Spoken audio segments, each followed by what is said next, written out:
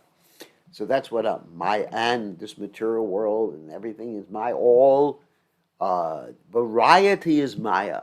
And then if you ask him about the material, not the material, about the Lord's form and the Lord's activities, what about them? He said, well, that's also illusion ultimately when you rise to a higher stage. And you worship the Lord now so that ultimately you could give it up and understand that you are simply Brahman. Yes, you are Brahman. That is a fact. But you're not simply Brahman. You're Brahman with qualities. Sa guna Brahman. But they're interested in nirguna Brahman. So that's the first point. Another point is the word Vedanta means the conclusion of the Vedic literature, or the teachings of the Vedic literatures. So what is the conclusion? As Prabhupada quotes from 15:15 in the Gita, by all the Vedas, Krishna is to be known. That is Vedanta. So let us talk about what the Vedanta Sutra is. The Vedanta Sutra means like a thread. So they're very short, sutras are very short statements by which someone who is actually intelligent can understand much more. Just like if someone is very educated, you don't really have to get into the details on how to do something. If I say to you, for example, some of you who have some brains,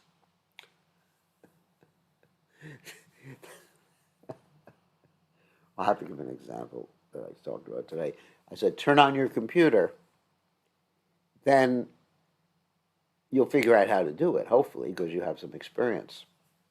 So that's like a sutra. I don't have to say, push that button and hold it for 10 seconds and wait till the light goes on and put your password in like that. And this key is an A, this key is an H, this key is a G, this key is an F. You don't have to do that because you already know.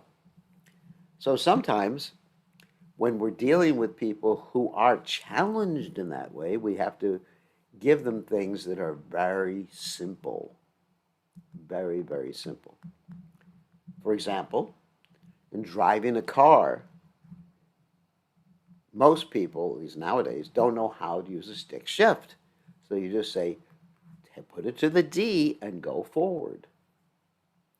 But when I was young, you have to learn how to coordinate what? The clutch with the gears. And at one point, I was driving a 15-gear vehicle. That's pretty good. Not only coordinating the clutch with the gears, but coordinating the upper set of gears with the lower set of the gears. I'm not going to get into the whole thing, but it was interesting. No, I was not a race car driver. So anyway, it was a 15-speed vehicle. Anyway, so today we were speaking about setting up the permanent video setup for our temple, and talking to Jagadguru and everything like that. And I said, I actually was talking not to Jagadguru, I was talking to someone else. We have to set it up so dummies can operate it. I didn't use that word, dummies. Anyway, I used another word. It wasn't as nice as dummies. So anyway, so for people who are, let's say, philosophically dummies, the Vedanta Sutra doesn't work for them because it's just like really short, pithy statements. For example, Atato Brahma Jigyasa. Now is the time to look for the absolute truth. How would you know how to deal with that? Or Janma Dhyasya Yataha. The absolute truth is that from which everything comes. And how do you deal with that unless you have some other knowledge that goes along, or you've been trained? So the Vedanta Sutra, let's talk about the Vedanta Sutra itself. The Vedanta Sutra is basically a very short commentary on the Upanishads. The Upanishads, there are 180 principal Upanishads. They're part of the original Vedic literature, what we call original, the four Vedas, Yajurveda, Atharva, Sama, and Rig Veda. And so they're considered, many Vedic scholars consider them Vedic along with the four Vedas. So anyway, so the Upanishads, and the Upanishads are philosophical literatures. So the Vedanta Sutra verses are actually connected with certain verses in the Upanishads. So the Vedanta Sutra is very difficult for people who are not philosophically trained or don't know anything about the Upanishads to understand. Therefore, there were commentaries written on them. We have Shankaracharya, who wrote his commentary called the Sarirākya Bhashya, which is a Mayavadi commentary, to bewilder people. And anyway, there's a purpose, and I'm not going to get into the whole purpose of why he did such a thing. And then you have the acharyas like Sripad Ramanujacharya in his Sri Bhashya, who wrote a commentary on the Vedanta Sutra. And I mentioned I was going to talk about Baladeva Vijabhushana's commentary. Okay, because every bona fide spiritual, let us say, disciplic succession or path in India has to have a commentary on the Vedanta Sutra. That's what gives you your bona fideness. So, once upon a time, and this is an interesting story, once upon a time, not too many years ago, there was a problem. What was the problem? There were deities in Vrindavan that were taken out of Vrindavan and sent to this place called Jaipur. That was for the protection of the deities, because Jaipur was invaded by the Mughals, who destroyed temples and tried to smash deities. Anyway, these deities were named Radha Govinda. And Radha Govinda were taken, and they were put in the altar in Jaipur, right in the king's palace. So some of the king's advisors, they were too expert in deity worship. They knew a little bit of the philosophy, but not the whole philosophy. They're called Ramanandis. And they said to the king, there's a problem here. We know Krishna's God. Yeah. But who's this girl next to him?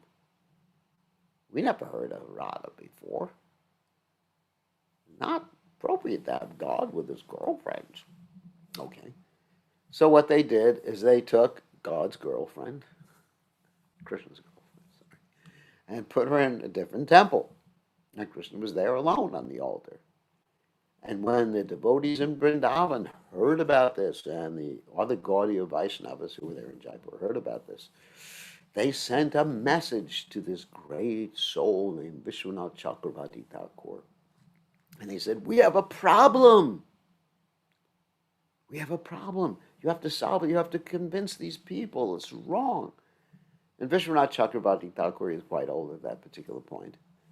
So he said to one of his disciples, Baladeva Vijabhushana, you should go and take care of this. So Baladeva Vijabhushana went to Jaipur, and Jaipur is a taxi ride, maybe 4 or 5 hours away from Vrindavan, at least when I was there. Maybe it's shorter now that there's a highway. So anyway, so he goes all the way to Jaipur, and he has a discussion, and he defeats the Ramanandis, who basically were responsible for separating the two deities. He defeats them. And they say, all right, but we really can't accept what you said, because you have no commentary on the Vedanta Sutra that actually establishes this fact. And Baladeva Vijabhushana said, yes, we have a commentary. It's the Srimad Bhagavatam. It's the natural commentary written by Srila Vyasadeva, the author of the Vedanta Sutra. And they said, well, that's an excuse. Not really true. And actually it is true. But they didn't understand. They said, well, you have to have, every sampradaya has to have a commentary. Every branch of the sampradaya, you're the Gaudiyas, you got to have your own commentary. And then Baladeva Vijabhushana thought very carefully at that point. And he thought, Well, no, what are we going to do? There's no Gaudiya commentary. Let me think. Then he said to them, I will show you a commentary in a few days. And they said, okay, let's wait and see. And you better come up with a commentary.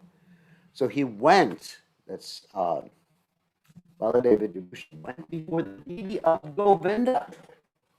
He said to the deity, you put me in this trouble, so you better get me out of it. How am I going to come up with a commentary? This shows that when Krishna wants something, a devotee can do miracles. There's no impediments. Haitukiya pratyata, yatma suprasidati. There's no impediments in devotional living. The success order of the spiritual master contains all the potency of the Supreme Personality of God.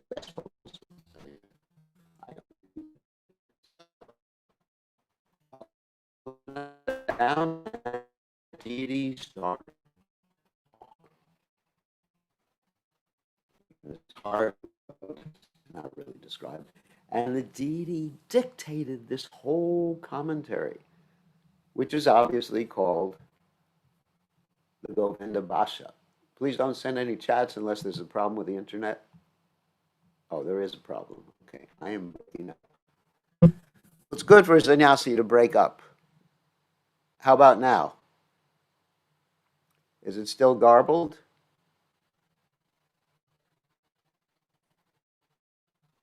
Better. A little better. Okay. Let's see. Let me just see. I got the right microphone on.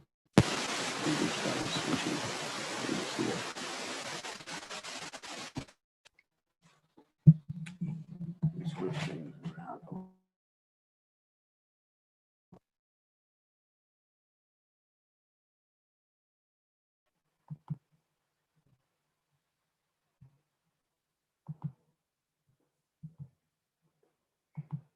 How about now?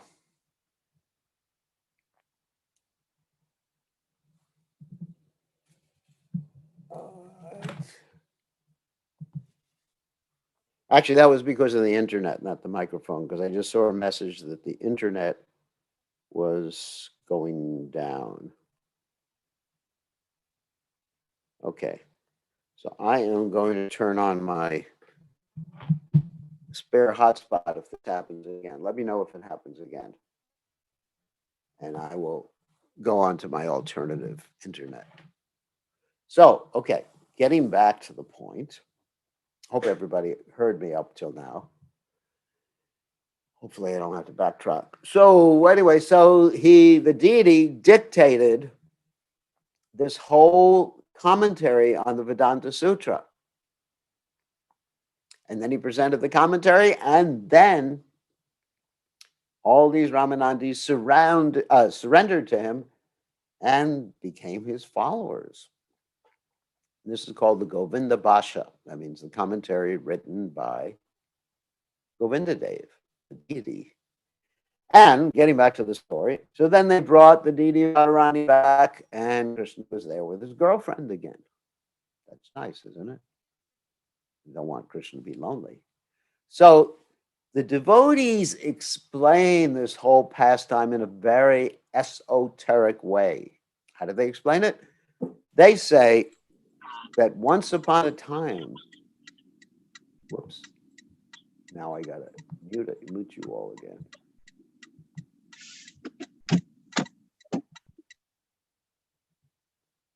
That's what happens when you switch microphones. So, all right, see, they said that once upon a time, the devotees, Krishna had an argument with his girlfriend, Radharani, of course. Forgive me for calling you Radharani, but Radharani is Krishna's girlfriend. I mean, either you ascribe to Padakiya Ras or Swakiya Ras. And I think of Padakiya Ras. Anyway, so Krishna had an argument with Radharani, and Radharani walked away. So they explain this whole occurrence in an esoteric way as a pastime between Krishna and Srimati Radharani. It was a very interesting explanation. But in any case, exoterically, the Govinda Vash got written, and that was Baladev Vijayabhushana, who Prabhupada made reference to above. Now, one more statement. Vedanta Vakyeshu Sada Ramanta Kopina Avanta Kalo Bhagyavantaha. Sannyasi accepting the renounced order very strictly, wearing nothing more than loincloth, should always enjoy the philosophical statements in the Vedanta Sutra. So there's two ways of understanding that. One is the way the Mayavadis understand it, that basically that's all they should do, the sannyasis. Another way that we understand it, Ramanta, Sada Ramanta, Vedanta Vakyeshu Sada Ramanta, it was always enjoying. Ramanta means to enjoy, Sada means always. Always enjoying the statements in the Vedanta Sutra, dancing and chanting. That's how you enjoy the statements. Because you won't enjoy them just by reading them. That's not enjoyment. Enjoyment is practicing. You understand? Like you read, you're not the body, you're not the body. Okay, that's very blissful to know I'm not the body. I'm not the body. Everything in this world is illusion, it's temporary. Your body is temporary. Everyone around you is temporary. Your money is temporary. Your wife is temporary. Everything is temporary. Your soul, even the Mayavadis, of course, believe the soul is temporary. The soul's individuality is temporary. Yeah, how can you enjoy such thoughts like that? Don't want to speak with a pejorative word. How can you enjoy that? It's not enjoyable. The only way to enjoy the statements in Vedanta is when the Vedanta says that you should be absorbed in Vedanta or be absorbed in Brahman by following the order of the spiritual master. And then the order of the spiritual master is to always chant and dance, which Lord Caitanya Mahaprabhu's spiritual master told him. That's real Vedanta. Okay. Murka, sannyasi nija dharma nahi jane. Babu ka hiya fere, babu kira sane. This Caitanya Mahaprabhu is an illiterate sannyasi and therefore does not know his real function. Guided only by his sentiments, he wanders about in the company of other sentimentalists. Boy, they're really blaspheming him. Even though he was so educated that before he took sannyas, he was known as Nima Pandit and was able to defeat every single person on this earth, even persons who Saraswati. So, purport.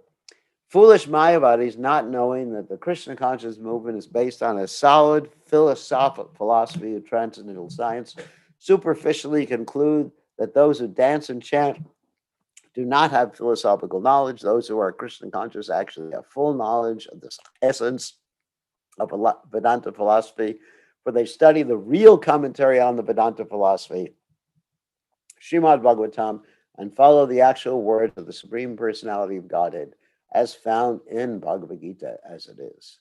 After understanding the Bhagavad philosophy or Bhagavad Dharma, they become fully spiritually conscious or Krishna conscious, and therefore their chanting and dancing is not material, but is on the spiritual platform. Although everyone admires the ecstatic dancing and chanting of the devotees, who are therefore popularly known as the Hare Krishna people, Mayavadis cannot appreciate these activities because of their poor fund of knowledge. Just one other comment. I was listening to devotees taking a course the other day, and they were asking the devotees the question, why did Prabhupada call it Bhagavad Gita as it is? And I don't think anyone came up with the right answer. At least I didn't hear the right answer. Of course, my knowledge is always right. But anyway, the reason Prabhupada called it Bhagavad Gita as it is was in response to Prabhupada's having used previously to teach the devotees Dr. Radhakrishna's Bhagavad Gita. It's actually an historical reason why it was called Bhagavad Gita as it is. It's not, you can't really take it out of the historical context. Because Prabhupada, When he came to America, he didn't have his Bhagavad Gita published. He was using Dr. Radhakrishna's Bhagavad Gita, and Dr. Radhakrishna in his Bhagavad Gita was giving the wrong interpretation of some of the verses, not every verse. You know, some of the verses he got right, like a few of them he got right, but especially the verse, Manmana Bhavamad Bhakto Mad Yashimam Namaskuru Mami Vaishasti see Satyam Te Pratijane Priyosime, where Krishna says, you should always be my devotee, worship me, thus you come to me, you are very dear to me, etc. So Dr. Radhakrishna states in his commentary that when Krishna says these things, what? He's not referring to himself. Like if I say, you should listen to me, I'm obviously referring to myself, not to some hypothetical, unborn, beginningless me. So Dr. Radhakrishna, he made these ridiculous commentaries. And so when Prabhupada finally published his Bhagavad Gita, he decided to call the Bhagavad Gita as it is, to actually, as a response or whatever, to his having utilized Dr. Radhakrishna's Bhagavad Gita, because he was so upset with Dr. Radhakrishna's Bhagavad Gita. I almost said Bhakta Radhakrishna's Bhagavad Gita or something like that, replacing the B with the D in both words in the sentence. So with Dr. Radhakrishna's Bhagavad Gita, so his calling it Bhagavad Gita as it is an emotional,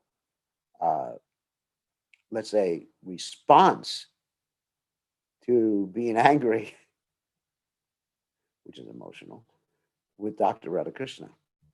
Anyway, it's just so you understand why it's called Bhagavad Gita as it is. Okay, next text. Se sabastunya prabhu hase mane mane, upeksha kariya karo nahai kaila sambhashane. Hearing all this blasphemy, Lord Caitanya Mahaprabhu merely smiled to himself, rejected all these accusations, did not talk with the Mayavadis.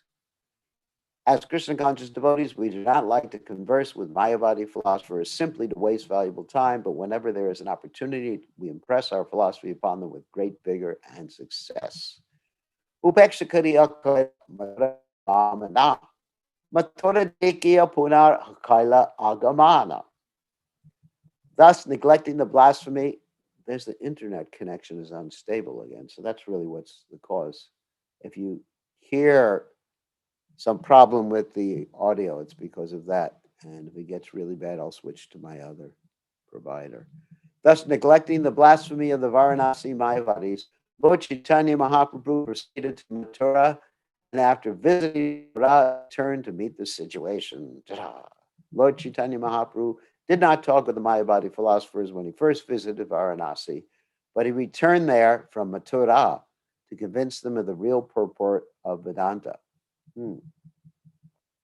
Kashite Lekarak Shudra Sri Chandrasekhara Tanagare Rahila Prabhu Swatantra Ishvara. This time, Lord Chaitanya stayed at the house of Chandrasekhara, although he was regarded as a Shudra or Kayasta. For the Lord, as the supreme personality of Godhead, is completely independent. Lord Chaitanya stayed at the house of Chandrasekhara, a clerk, although a sannyasi is not supposed to reside in a Shudra's house. 500 years ago, especially in Bengal, it was the system that persons who were born in the families of Brahmins were accepted as Brahmanas, and all those who took birth in other families, even the higher caste named the Kshatriyas and Vaishyas, were considered Shudras from non-Brahmanas. Therefore, although Sri Chandrasekhara was a clerk from the Kayashta family in Upper India, he was considered a Shudra. Similarly, Vaishyas, especially those of the Sivarna Bani community, were accepted as Shudras in Bengal, even though the Vaishyas, who were generally physicians, were also considered Shudras. Lord Chaitanya Mahaprabhu, however, did not accept this artificial principle, which was introduced in society by self-interested men, and later the Kayashtas, Vaidhas, and Vaniks all began to accept the sacred thread despite objections from the so-called Brahmanas. Before the time of Chaitanya Mahaprabhu, the Suvarnavanic class was condemned by Balal Sena, who was then the king of Bengal, due to a personal grudge. In Bengal, the Suvarnavanic class are always very rich, for they are bankers and dealers in gold and silver. Therefore, Balal Sen used to borrow money from a Suvarnavanic banker. Balal Sen's bankruptcy later obliged the Suvarnavanic banker to stop advancing money to him, and thus Balal Sen became angry and condemned the entire Suvarnavanic society as belonging to the Shudra community. He tried to induce the Brahmanas not to accept the Suvarnavanics as followers of the instructions of the Vedas under the Brahminical directions, but although some Brahmanas approved of Balal Sena's actions, others did not. Thus, the Brahmanas also became divided amongst themselves, and those who supported the Suvarnavanic class were rejected from the Brahmin community. At the present day, the same biases are still being followed. There are many Vaishnava families in Bengal whose members, though not actually born Brahmanas, act as acharyas by initiating disciples and offering the sacred thread as enjoined in the Vaishnava tantras.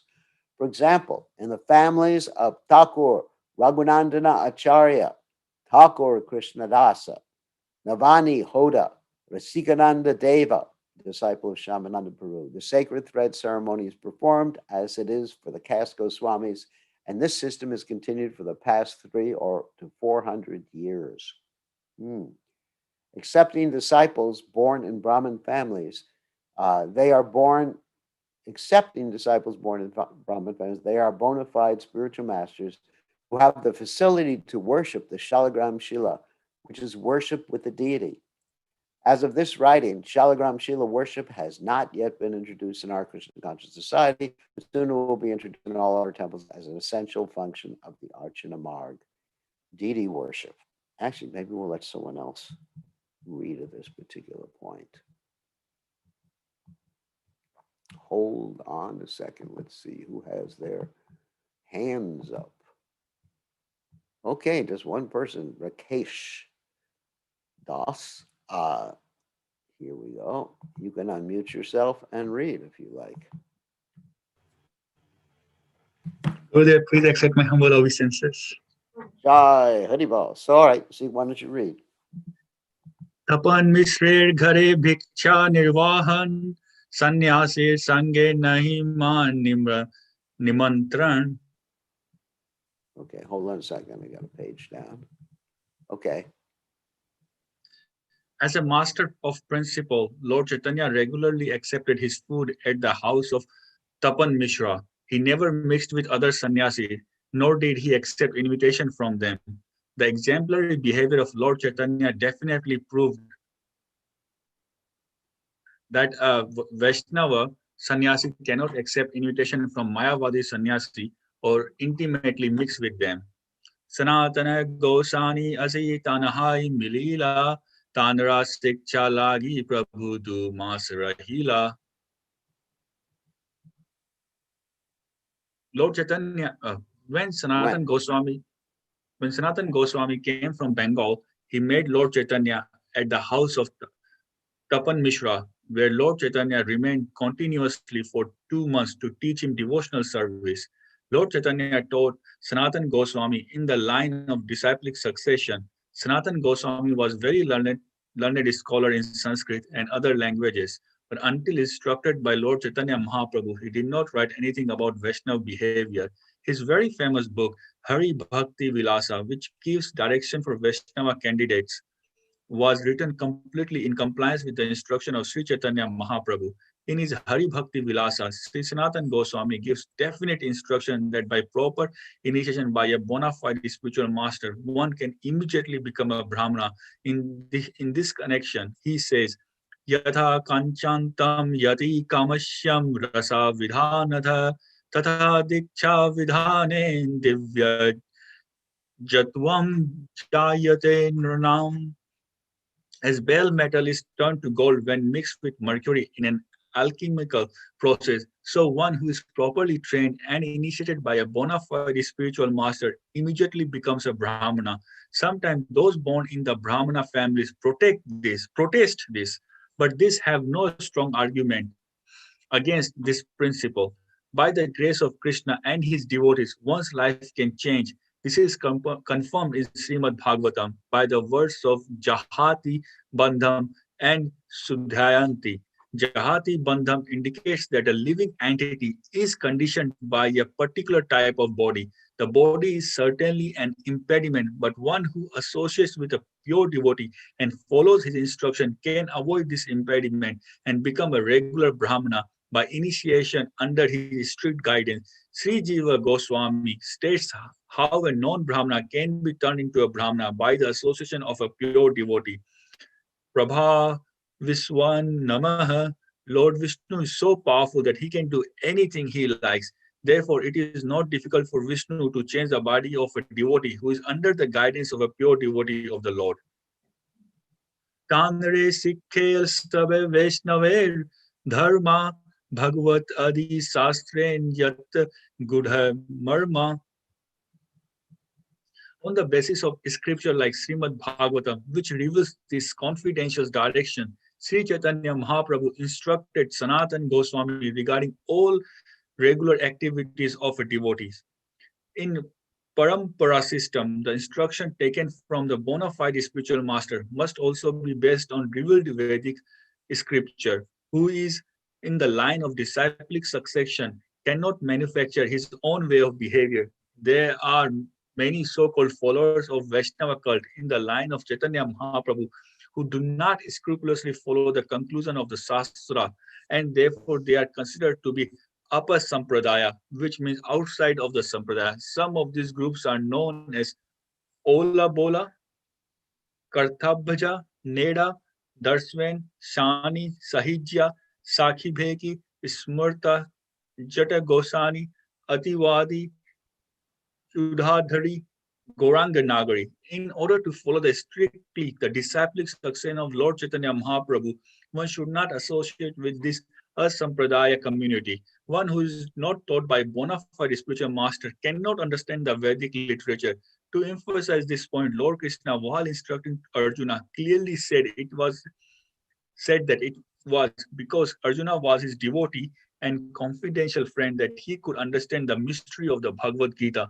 It is to be concluded, therefore, that one who wants to understand the mastery of revealed scripture must approach a bona fide spiritual master, hear from him very submissively, and render service to him. Then the import of the scripture will be revealed. It is stated in the Vedas, Svetasvatara Upanishad 6.23. Yasya deve para bhakti yatha deve tatha guru tasyet kathi itaya tasyet kathita hai artha prakashante mahatmanah. The real import of the scripture is revealed to one who has unflinching faith in both the Supreme Personality of Godhead and the spiritual master. Srila Narottam Das Thakur advises Sadhu Sastra Guru Vakya Hridaye Kariya Aikya. The meaning of this instruction is that one must consider the instructions from the sadhus, the revealed scriptures, and the spiritual masters in order to understand the real purpose of spiritual life. Neither a sadhu, saintly person, or Vaishnava, nor a bona fide spiritual master says anything that is beyond the scope of the sanction of the revealed scripture. Thus, the statements of the revealed scripture correspond to those of the bona fide spiritual master and saintly person. One must therefore act with reference to these three important sources of understanding. Okay, you can end there, and then we'll take questions at this particular point. All right, let's go back. Stop sharing and stop muting. Give me 1 second. I will unmute you all. Okay, so you are all free. Not free, but at least you're free to ask questions. Hare Krishna Guru. Yeah. Please accept obeisances. I was like thinking about the part in the reading when it said, when Krishna wants something, there are no impediments. And I was thinking of Prabhupada and how his journey was difficult for him. And I know there's like the hero's journey and like the opportunity for victory, but it seemed like there were not impediments, but definitely difficulties. And so Yeah. it was about that kind of. Yeah, that's true. They're not actually impediments, they're challenges. And that's how a devotee sees things. There's no problems, there's challenges. And remember, does everyone remember the other word? It begins with an O. Who remembers the other word? Opportunity. Opportunities. Yeah. There's challenges and opportunities. There's no problems. No problems. Everybody should see positively, positive language. Challenges and opportunities. So, and actually, these things that Prabhupada encountered helped him in Krishna, helped him carry out his mission, and also acted as a test, as an opportunity to get better internet. I have better internet already. I'm just not using it. So anyway, these things helped Prabhupada. They glorified Prabhupada. It's part of a hero's journey. It actually glorifies someone, and it refines and focuses their devotion. Like Prabhupada said, an easy life and Krishna consciousness don't go well together. And also, it's not glorifying. You know, Prabhupada were to come to America, let's say Prabhupada got on a nice airplane, flew first class in an airplane, came to America, everybody was greeting him. You finally came, threw money at Prabhupada's feet. He was on the front page of the New York Times. I'm just giving a hypothetical here. It's not so glorious. It's just like, well, whatever. But because Prabhupada struggled, it's like the hero's journey. And you'll see this in many cases in Vaishnavas' lives. I mean, look at Dhruva Maharaj, look at so many different other Vaishnavas who had to go through challenges and opportunities. It's glorious. So we have to expect the same. It's not going to be, sorry, it's not going to be easy. But that's the fun. Fun means struggle, learning, refining oneself. That's the fun in Krishna consciousness. You know, how much fun would it be not to have any material desires? Be a lot of fun. Anyway.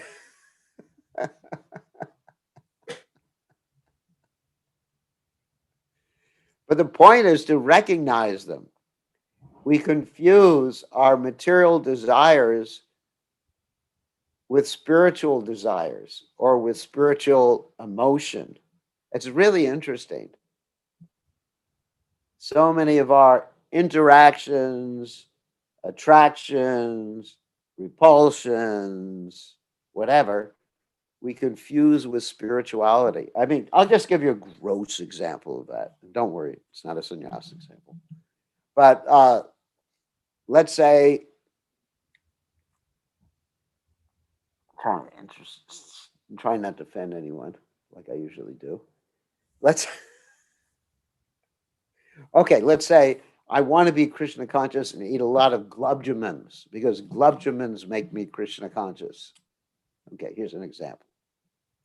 So you're confusing with the lust of you're confusing the lust of your tongue with spiritual desire. Because if you actually were interested in taking prasadam would make you Krishna conscious, it wouldn't make a difference what type of prasadam. For example, the devotees commented to Prabhupada once. I was listening to this. Prabhupada, whenever you leave remnants, the devotees always want the sweets, but they're not interested in the other things so much. Therefore, you have a devotee like, not just a devotee, great personality like Bhaktisiddhanta Saraswati Thakur. The way he would take prasadam, I'm not advocating this for anybody, is that he would mix everything on his plate. Sometimes, not every time. And he would take prasadam in that way. Another point is that, we used to do this experiment. After the Sunday feast, there was some prasadam left over. So the next morning, we'd put it all in a big container. Not that big, of course. Put it all in a big container and mix it.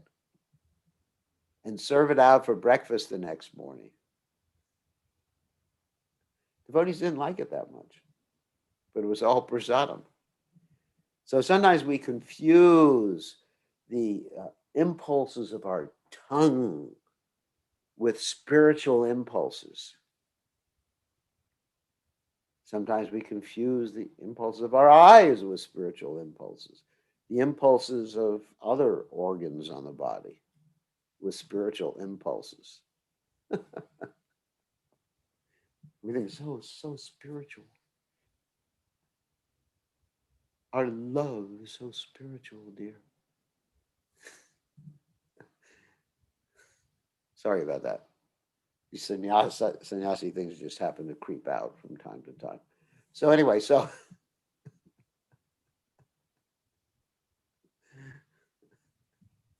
but we have to understand. I mean, in other words, I'm not criticizing anyone for having material impulses,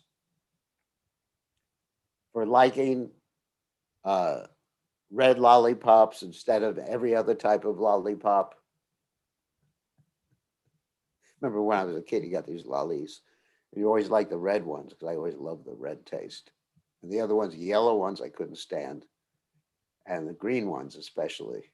Who wants to eat a green lollipop or suck on a green lollipop? So I'm not criticizing someone who simply likes red lollipops. But to be honest and not think that's spiritual. To think that, oh, my desire for red lollipop prasad over purple lollipop prasad is actually, or Tootsie Roll prasad anyway, is actually spiritual. You have to be honest with yourself. That's really important. Not to criticize or get heavy with yourself because you have this impulse, this desire, this proclivity, but just understand what is spiritual and what is matter. You have to have a little sankhya there to be able to analyze things. You know, just like, okay, let's use myself as an example here. That I really like technology. So today, the last 2 days, Jagat and I have been having some ecstatic discussions on computers and setting up the video system. And, I'm feeling the hair in my body standing on end when I think of video switchers and what other things, encoders and things like, and Jagat is just like dancing in ecstasy, like that, rolling on the ground. It's the first time I've seen him roll on the ground in about several years. But anyway, so I mean, I really have to understand. I'm using my material, let's say, impulses, desires, proclivities, whatever you may say, in Krishna service. And I understand that my attachment to technology, although I'm using it in Krishna service, is not like one of the bhavas that are mentioned by Srila Rupa Goswami. It's just something I'm using in Krishna service. It comes from my psychophysical nature. Like that, I get excited by these things. Like right now, I'm thinking, one of the things we've been thinking of, I didn't talk to Jagat about this, is that I'm getting very tired of these Zoom conferences where you just, this morning we had like 5 or 6 hours of Zoom conferences where you see all these faces and people getting bored. So I'm researching into how to do virtual reality Zoom conferences. Actually, there's several programs that do that right now. How you can enter into a virtual world with all the other devotees and sit down on tables and move around as you're talking and doing your GBC work. So I'm getting very excited about it. Wow. So that excitement, I should not confuse with spirituality. That excitement is due to, certain my psychophysical nature. So what the point I'm making, I'm using myself as an example and other instances as an example, is that we have to be honest about it, about what things are coming from our psychophysical nature and what things are actually coming from our spiritual impulses. There are certain things in my life that are coming from spiritual impulses. Haven't figured out which ones yet, but anyways, some things, some things are, like I like speaking about the Caitanya Caritamrta. It's very, it's very ecstatic, as you see, when talking about Lord Caitanya. So that, there's some spiritual impulses there in my heart, some of them. And so I have to be able to distinguish matter from spirit. This is a really important point. Actually, I'm speaking about it in a humorous way, but it's an important point for advancing in devotional service. To be able to distinguish and not be ashamed of which one, and to be honest, and to be vulnerable about what is what. What is spirit and what is matter. And to advance, one needs to be able to understand these things. And you engage your material impulses in Krishna's service. There's nothing wrong about that. I mean, one day, like I have this material impulse, like to study science and all sorts of interesting things. To me, they're interesting. To other people, they're boring. Like I mentioned that I when I start reading about what's in the cell and microbiology, I become very happy.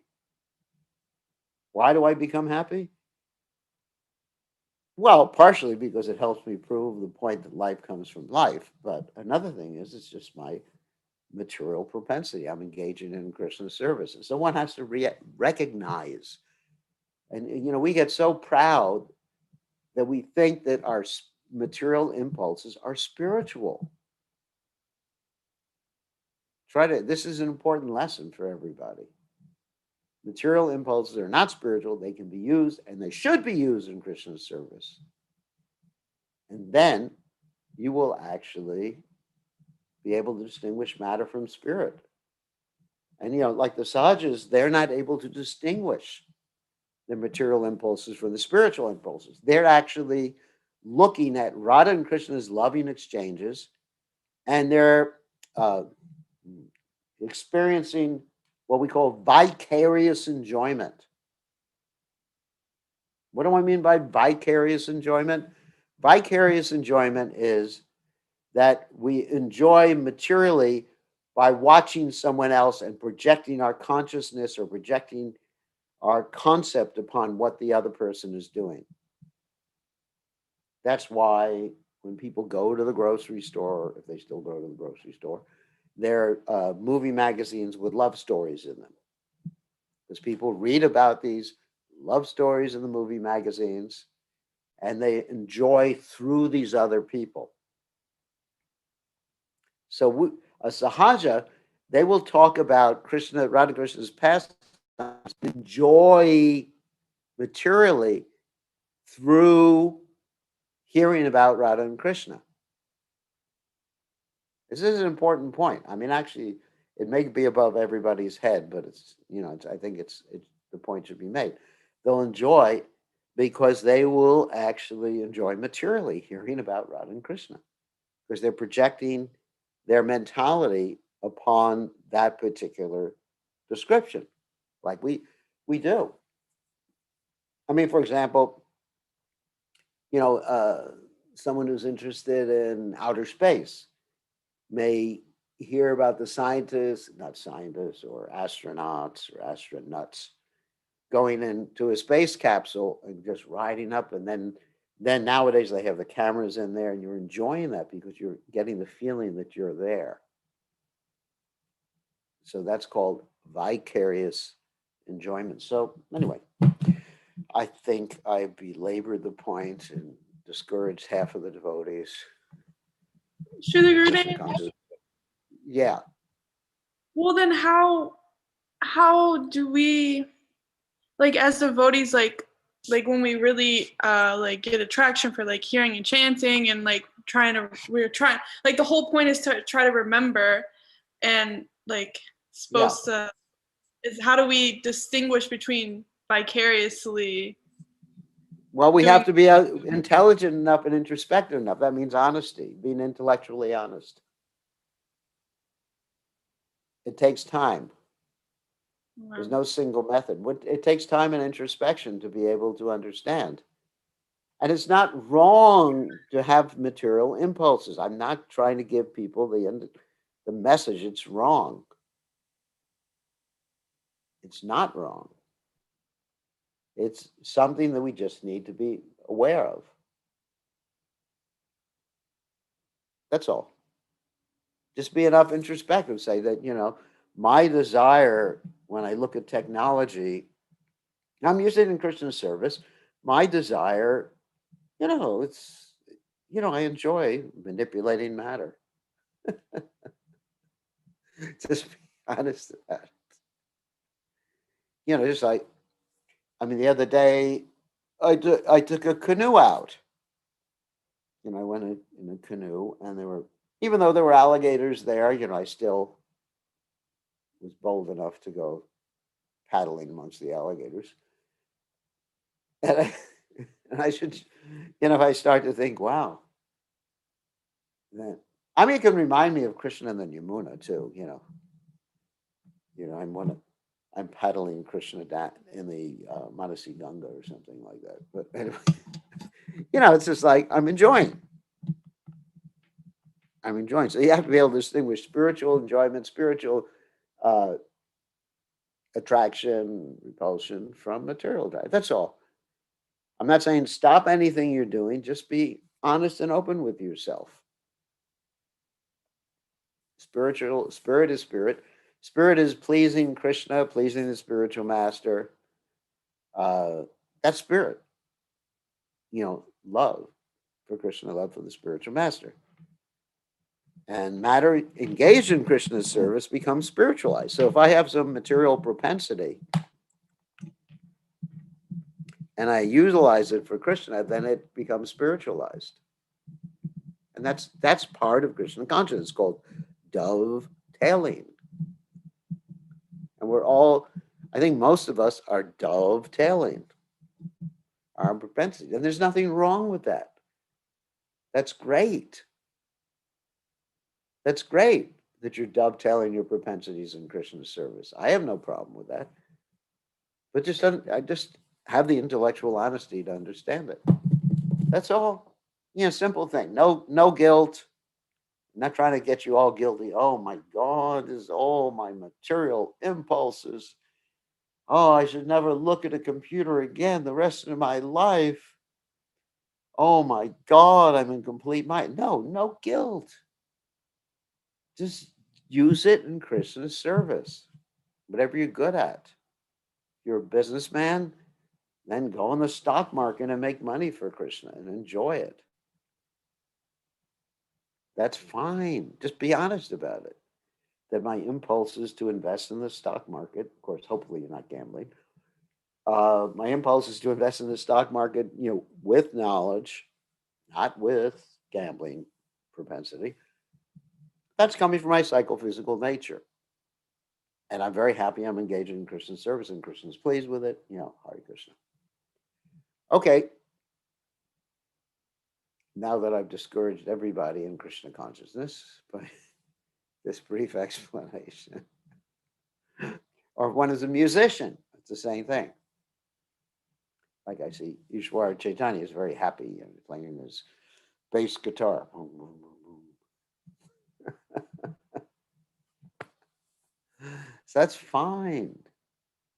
Whatever you are, whoever you are, do it for Krishna. That's all. I'm not gonna give up what I'm doing just because I like doing that particular activity. Because that activity I can do best for Krishna. If you say, well, therefore you should do some austerity and do some activity that you don't like doing, that's ridiculous. Or something that you're very bad at. Let's say you should, okay, Maharaj, what are you worst at? And that's what you should do for Krishna. Well, let me think about it. I'm bad at dancing. Okay, so therefore, if you want to please Krishna, you should learn Bharatanatyam dancing. Because it's something you don't want to do and you're bad at it. So you should pick the thing that you hate the most. Not you don't hate the most, but you don't want to do the most and do it for Krishna, and that's surrender. I've heard devotees talk about that before. You know, pick the thing that you hate, not hate, but you know, the thing that you'd be least inclined to do in this world and do it for Krishna.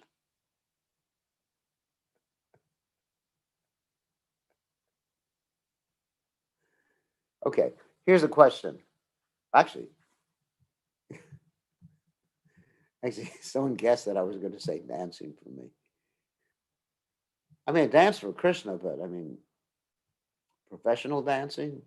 If somebody told me you got to join the Rockettes in the Radio City Music Hall, that would be. So, what is the difference between utsaha and impulse? Utsaha is enthusiasm to serve Krishna, and impulse means we have material impulses from time to time. Okay, and so what is the difference between vicarious enjoyment and genuine spiritual ecstasy?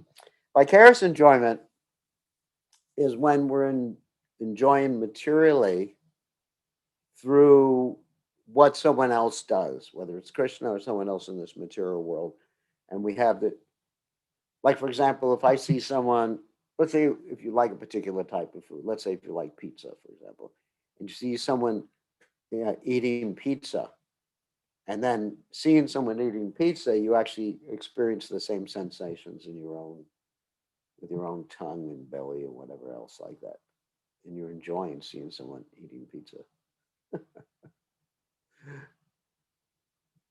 Okay, so here's another one.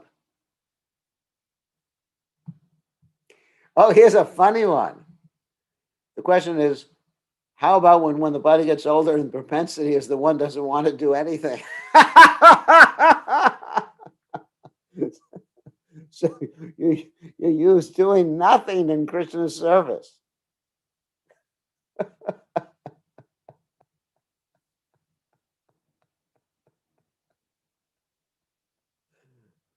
That's a hard one to engage in Krishna's service. Then you really have to go a little bit against your propensities. But ultimately, yes, the order of the spiritual master is the active principle in spiritual life. And as one advances, one can put aside one's propensities. I mean, I'll give you an example. When I was a young devotee, around, what was the year? 1763. This is, no, it was after the Revolutionary War, 1700 and what, 79. So it was after the Revolutionary War. That's a joke. This is not talk about past lives here. So when I was a new devotee, I really wanted to go back to the university and get my PhD in science, probably physics, so I could work in the Bhaktivedanta Institute. Okay, that was really sense gratification. I mean, I was basically drooling at the mouth to go back to the university. Not literally, figuratively, going to go back to the university to study what I liked the best. Wow. And so we wrote Prabhupada, Dear Srila Prabhupada, can I go back to the university and become a PhD and be able to work in your Bhaktivedanta Institute? So Prabhupada at that time was encouraging people to get PhD and work in the Bhaktivedanta Institute, particularly other doors, Sadhaputta and other people. Anyway, so I thought, Prabhupada's going to say, wow, great idea. And the best thing was my mother was going to pay for the whole thing, because my mother always wanted to have a son who was a doctor. If not a medical doctor, at least another PhD. That's my business, to make my mother proud of me. So anyway, so therefore, we wrote Prabhupada, can I get a PhD? And then Prabhupada wrote back, what is the use of it? And here I am. Oh, my brain wants to do this. And I really want to do this. How could Prabhupada do this to me? No, I didn't think like that. I did not think like that.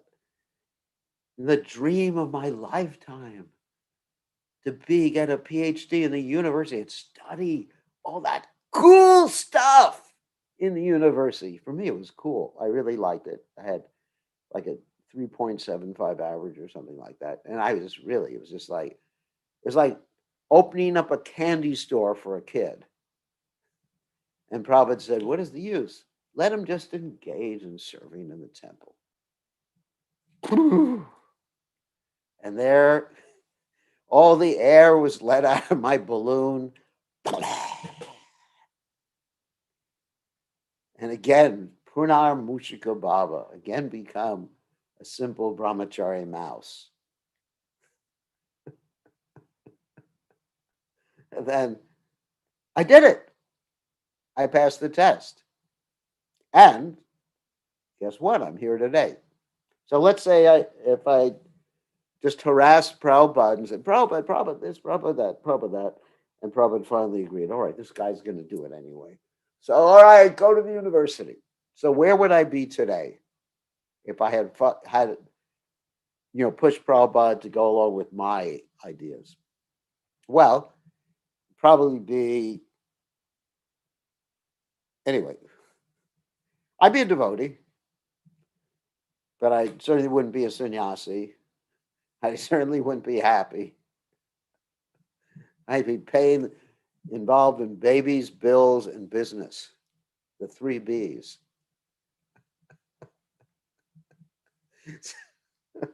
So by following the order of the spiritual master, even though it went against my material propensity, I'm here today and I'm happy. I was asked the other day, we were having a facilitation session with members of the GBC, North American GBC. What if you could give up your service, what would you do now? If you could just be relieved of your service. And I replied, I said, that's a terrible idea. I'm enjoying myself. I'm not going to give up my service. I'm not even going to answer your stupid question. So anyway, because if you satisfy the spiritual master, Prabhupada, then everything's accomplished. I think I have to end now because I got going too long. I know there are other questions, but it was an interesting discussion. Okay, although